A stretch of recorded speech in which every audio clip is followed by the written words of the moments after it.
may maganda daw po kayong balita. May biyayang darating sa atin. Hinirang ang ating bayan, pinili ang bansang Pilipinas upang dito idaos ang 51st International Eucharistic Congress. Dadayuhin ng mga Katoliko sa buong mundo. Magkita-kita tayo sa Cebu sa January 2016. Sa selebrasyon na ito, maghahari ang pagmamahal sa isa't isa dahil tayo ay pamilya ng Diyos at Siya ang ating Ama. Saksihan natin ang real presence ni Jesus sa Eucharist. Yan ang misa ng mundo. Pinakamalaking pagsasama ng mga mananampalataya. Pagtulong-tulungan natin para may sakatuparan. Mula sa ating munting kakayahan, may handog natin ang pinakamalaking selebrasyon ng banal na Eucharistia. Sa kapangyarihan ng mamamayang Pilipino, kaya natin ito. Isang pamilya sa ilalim ng isang Diyos. Nag-iisang bangka tayo sa isang pananampalataya. Christ in you, the hope of glory.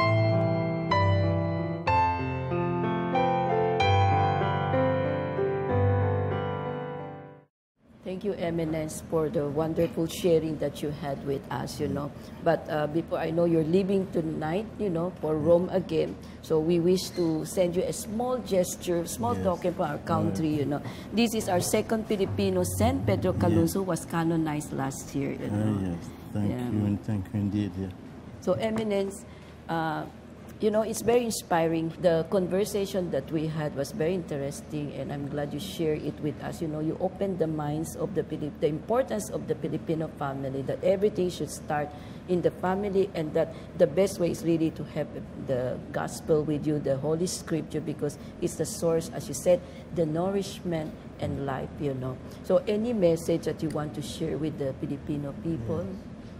But I think Philippines is the biggest Catholic country in Asia. So I'd like to ask the Filipinos to remain as the light in Asia, the light of Christ, and be missionary, because if we have the light must enlighten. So if Philippines must be the light in Asia and bring the gospel to all the people in Asia. As I said, the light of God starts from the family. I hope that each family in Philippines must remain as a temple where the light of God can be radiant all over the country and over Asia. So my message is to remain as the light of God, to remain missionaries like the San Pedro Calunzo. Yes. And if it's the will of God, to die to make the light of God remain very bright, And pray for the Holy Father. We need his message of peace, of simplicity, of fidelity to the gospel, and I will pray for the church in Philippines and ask a prayer for me too. Thank you so much. Napaganda po ng sharing ni His Eminence Robert Cardinal Sara. Siya po ang President ng Pontifical Council Cor Uno.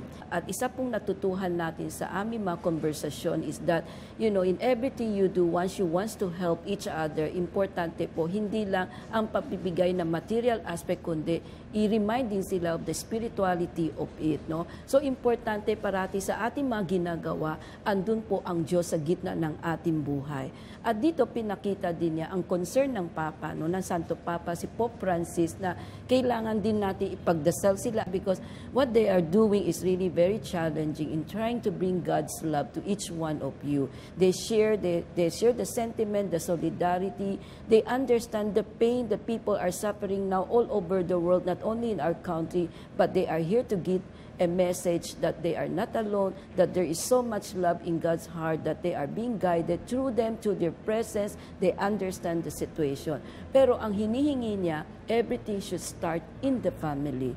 You know, all things, you know, you become what you are based on how you were brought up in the family. That's why he is reminding the family that they should really put Jesus into their marriage, you know, at the center of their marriage, and that parents should really guide their children through the words of God. Kaya po, ang pagbabasa ng Biblia ay napaka-importante. According kay Cardinal Sara, yung pagpunta po niya sa Jerusalem, lalo na enhance ang kanyang faith kasi doon po niya nakita ang kagandahan kung sino si Jesus at bakit ganun kahalaga si Jesus sa buhay natin. God's love is very important, but it's up to you, you know, to open your heart and mind to them. Sana nagustuhan po ninyo ang aming magandang dialogo dito, magandang interview kasi po nakakataba ng puso na alam po natin na concern si Pope Francis sa atin at through His Eminence, pinadala niya ang kanyang pagmamahal. Hanggang sa muli dito po sa programa ng Power to Unite with Elvira.